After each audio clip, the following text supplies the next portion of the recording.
Les interviews les plus intéressantes que j'ai eues, c'était avec des gens qui n'ont pas de pouvoir.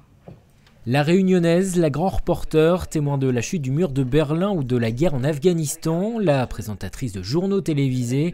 Toutes ces facettes, Memona Interman les a abordées pendant 2 heures. La journaliste était l'invitée de 200 élèves du lycée Fénelon de La Rochelle dans le cadre d'un projet autour de la francophonie. C'est l'école qui m'a sauvée. Et aujourd'hui, au CSA, j'ai la responsabilité du dossier éducation audiovisuelle. Il faut absolument tisser des liens entre ces deux mondes qui ne se connaissent pas. Pour qui? Mais pour le pays, pour les citoyens, sans écraser les enseignants, pas du tout. Mais peut-être aussi que l'audiovisuel, cet instrument fabuleux, peut permettre de créer du lien dans la société. C'est une mission compliquée, j'irai au bout.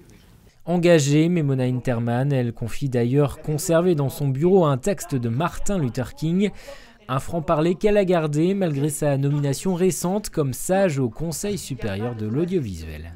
Elle a dit beaucoup de choses vraies et elle a beaucoup d'expérience. Et elle est très simple dans ses paroles. On voit qu'elle dit la vérité. Est-ce qu'on peut changer son tempérament à mon âge? Non. Je crois que mon petit plus au CSA sera de garder l'expérience extraordinaire, humaine que j'ai eue un peu partout, du raz des pâquerettes jusqu'à des champs un peu plus compliqués. Le salaire des présentateurs, la diversité dans les médias, autant de sujets auxquels Memona Interman veut désormais s'attaquer.